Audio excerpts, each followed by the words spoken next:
Welcome to the Survivor to Thriver show with your happiness expert, Samia Bano. Do you feel stuck, silent, and stressed? Is something hurting your heart and soul?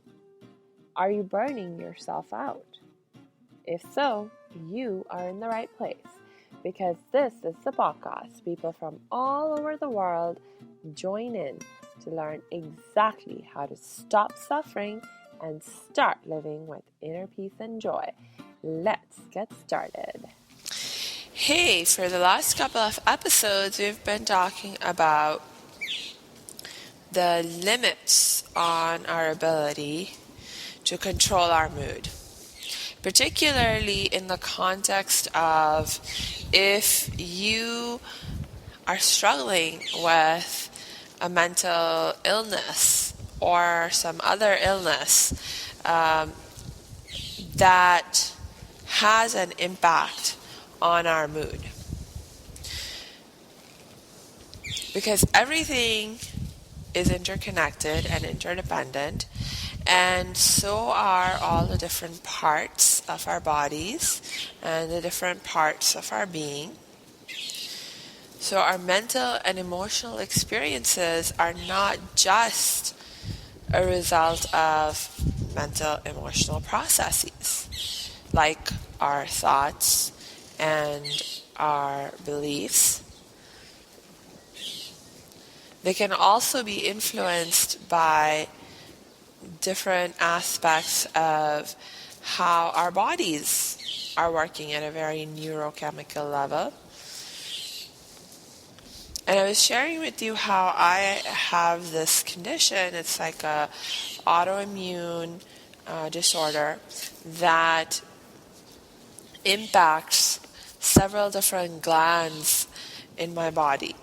And some of the glands that it impacts regulate hormones that can influence our mood. You see, also. I remember one of the things that's really confused me when I was going through the experience of feeling those depressive symptoms, especially the second time around. When I was in college by this time, we were in America, and my life had been on a real upswing. I was doing very, very well. I'd been getting lots of help and support for my healing. I was really enjoying myself in college, in and outside of my classroom. And I was really, excited about life and had a lot to live for and look forward to each day.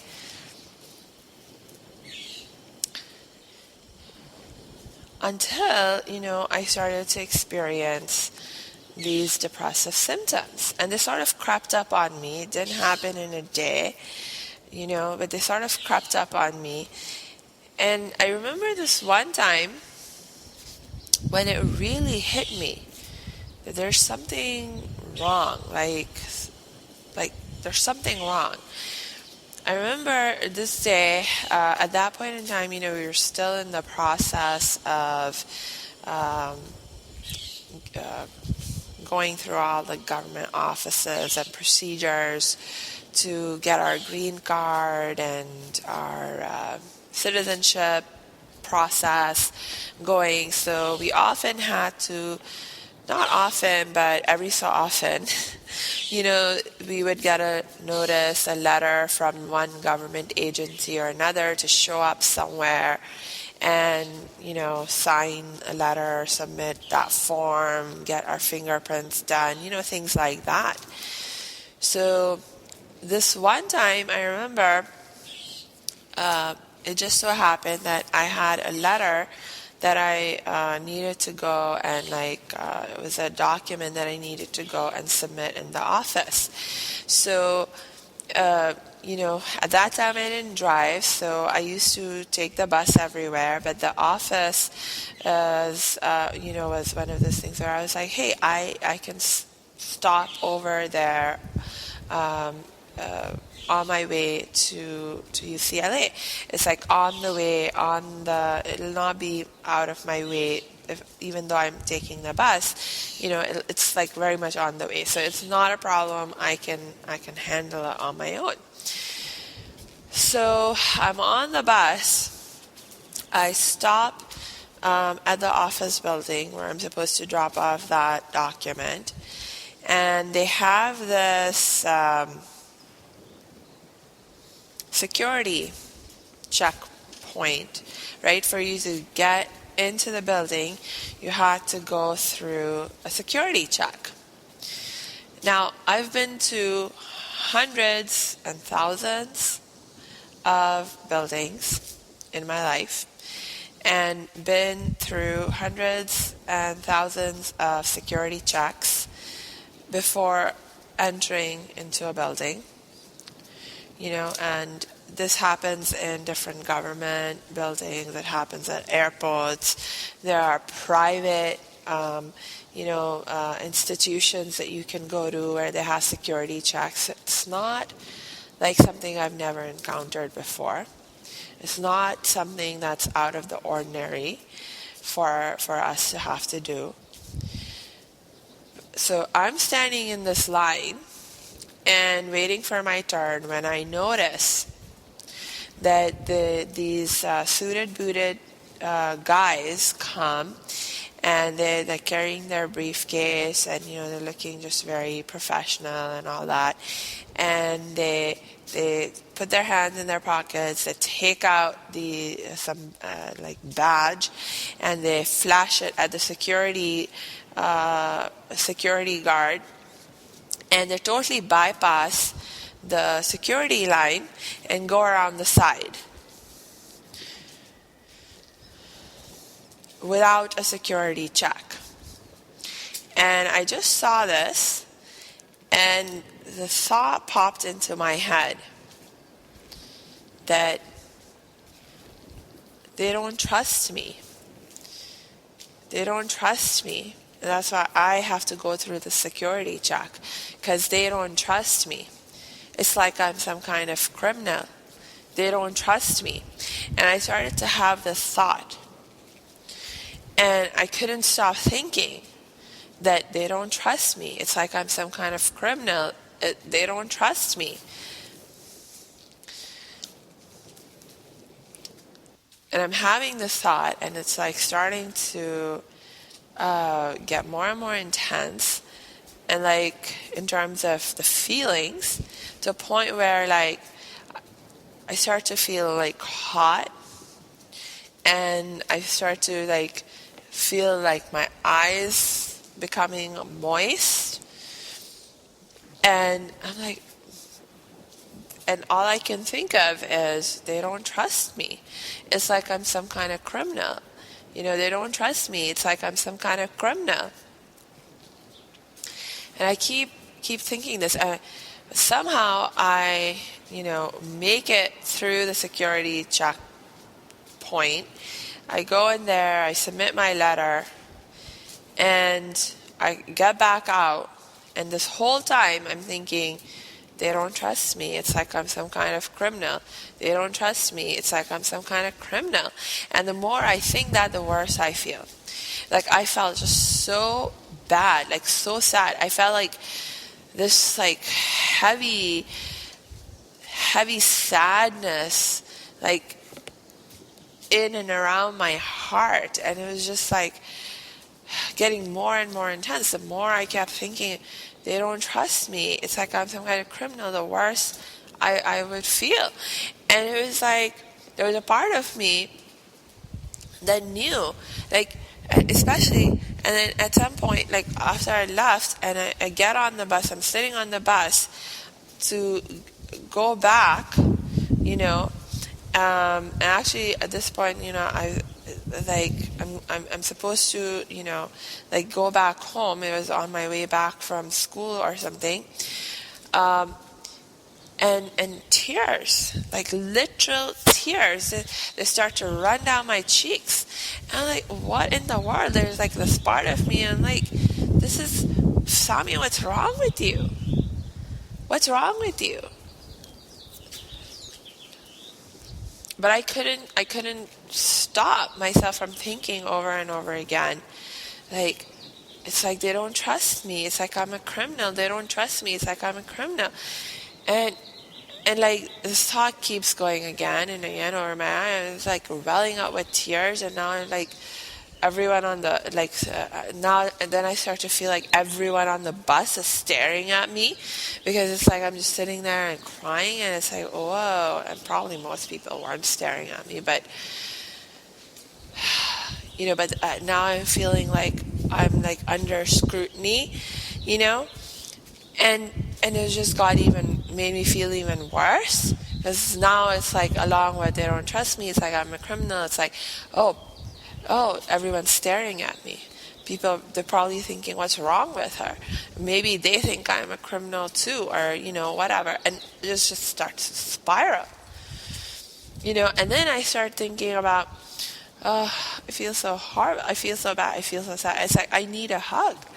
I need my mom. I started missing my mom. I'm like, I need my mom. I need a hug. But the other part of me is like, we can't go home. We can't go home, because how are we going to explain what's going on? So I did the next best thing that I could figure out in that moment. Was I stopped, I got off early at one of the stops on my way home, where there's a bookstore. Our neighbor, like, not neighborhood Barnes & Nobles, but I consider it my neighborhood Barnes & Nobles, because it's the closest one to my house, and it came on the way from when I went from my house to UCLA. It was like right on the way. And so I stopped at the Barnes & Nobles because, the best way I can figure out to help myself is to just read for a few hours, because, when I'm reading, it allows me to leave my own worries behind, leave my own world behind, leave the thoughts of my mind behind, and just enter into another world. And just enter into the concerns of the characters and the lives of the characters, and just kind of keep flowing with that. And I love to read. It's an old habit, and I developed this actually reading habit. I didn't always used to be a reader. It actually something that happened in the aftermath of, when I survived the sexual abuse, and I became really introverted. I became really alone. I became really lonely. And by this point in time, we had moved to the Middle East, and we had a library at our school. And unlike in India, where I never had access to a library and there was not much emphasis on reading and stuff in our school in the Middle East, they actually required us to read at least one book a week. And we could pick any book you wanted from the library. And so that's how I sort of got into the habit of reading, and it really was one of the things that really kept me sane throughout the years when I was really struggling with my loneliness, and just struggling with, all the negative thoughts and the sense of trauma, because it allowed me that escape, right? So I stop over at the Barnes & Noble's bookstore, and the good thing is that, they have chairs, they have sofas where you can just sit and no one bothers you, and you can read for as long as you want. So I had to spend at least the next 2-3 hours in the bookstore just reading before I calmed down enough that I was like, okay, I can go back home. But that incident like really, hit me that there's something wrong. Like, this is not normal, you know. And it was like around that, it was just one of the incidents at that point that made me realize, my gosh, like my depression or depressive symptoms have actually become really strong, and they're like getting out of control. So it was like, okay, I need to do something about that. I cannot just continue on this way. And it was like right around that point that I, had also sort of like, I was starting to learn about, the condition, that I had more information about my polyglandular disorder and how it can impact mood, and if I don't take my medication and all that kind of stuff. So the good news was that I was at the right time in the right place, and I was starting to have access to the right kind of information to be able to really help myself and take the right decisions, take the right actions to help myself. And so I, start taking my medication again, and it took a while. It took a while because with the condition that I have, even once you start taking the medication, it takes a while. It can take a few weeks before the hormonal levels actually become normalized, and all that kind of, so and therefore the symptoms of the depression and other things, it takes several weeks of time also to normalize and to get better. But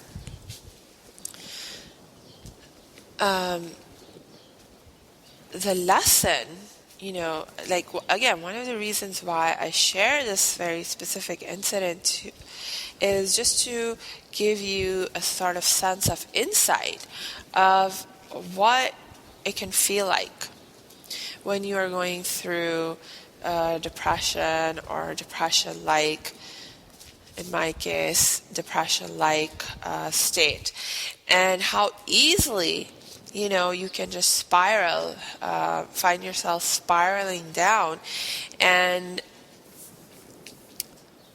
feeling out of control. It's like, what I was saying, it's like even the smallest thing, like small thing can like potentially trigger, and you find yourself in that downward spiral, And so it really,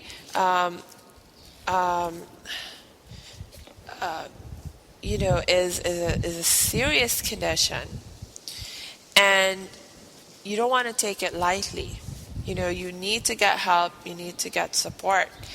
Don't try to continue figuring it out on your own, especially because, like I said, especially with depression, the really dangerous thing is that the more severe the depression gets, the more you lose motivation to do anything, right? And the more you lose your motivation, it's like, how are you then going to help yourself? How is anyone else going to be able to help you when you're not motivated to take any action to help yourself? So please, get some help, get some support. Now, the good thing about the way the depression works is that it's not a constant state, or it's not like, you just keep going down, and it's a straight line downwards. It's more like an up and down roller coaster experience. So I have this trigger and I feel really bad, but then I'm able to recover from that, not like back to a place of normal relative to, before I got stuck in these depressive symptoms or the condition got bad, but recover meaning like feeling better than I did in that moment when I got triggered, right?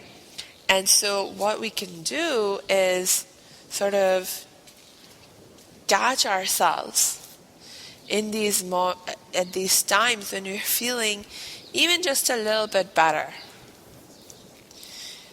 See, because when you're feeling a little bit better, that we have clearer thinking, and we have more motivation to take action, help ourselves. And so we really have to then use that moment, that precious time to reach out for help and support, or take some other positive action to continue the upward swing. So in my case, luckily, it was I knew at least one thing I could do right away at that time to help myself. And that was, stop at the bookstore and just spend a few hours reading. Because that's something I know about myself, that I knew about myself, that would help me to feel better. So I did that for myself. Now, we all have things that we know about ourselves that normally help us to feel better. So what are those things for you? Or if there's somebody in your life who is struggling with these kind of depressive symptoms, what are those things for them? What are the things that they normally like to do that normally help them out? De-stress and normally help them in terms of feeling better, feeling more enthusiastic about life and living and all that kind of stuff. So focus on doing those things with them, and encourage them to do more of it. Help yourself. If you are the person in this situation, do more of the things that you love to do for yourself. Schedule them in and really, you make it one of your highest priorities that you're going to do more of these things that make you feel good, that make you feel better. Because that is so that way, you see, you maximize your chances that you will continue to feel better. And even when you have another dip down, that hopefully it won't be as severe, you won't go down as far as you might have if you weren't taking these actions to help yourself feel better. And when you do have the dip, that if you know that here is a list of things that I can do to help myself feel better when I am in the pit, when I am down, then you can sort of begin to help yourself rise out of that pit and do it much sooner and more quickly, more efficiently than if you don't have these things identified for yourself. And this sort of sense of plan of action of how you're going to help yourself, So this is just one of the things that you can do to help yourself in that kind of moment.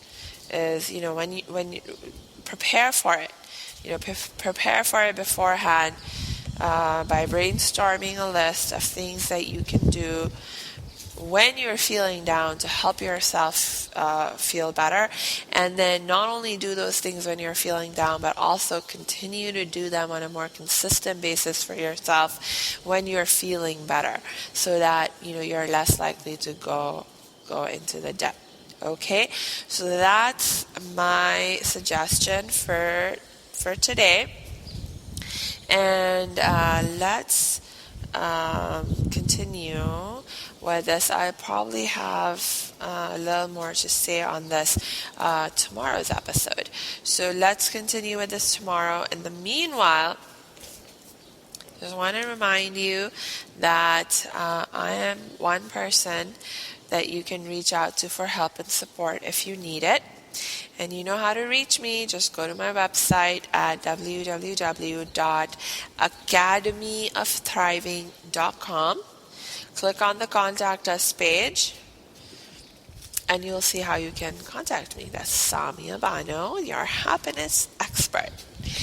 All right, so until we connect next time, I wish you lots of peace and joy.